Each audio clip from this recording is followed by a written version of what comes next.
Hello guys, ഇന്ന് ഞാൻ എഴുതുന്ന പാട്ട് പാടാൻ പോണേ. ഓക്കേ.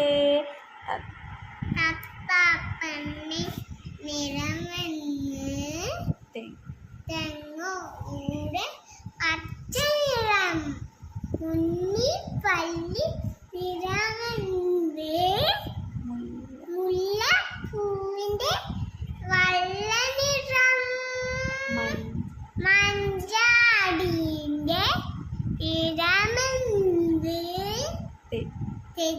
തെച്ചിപ്പൂവിന്റെ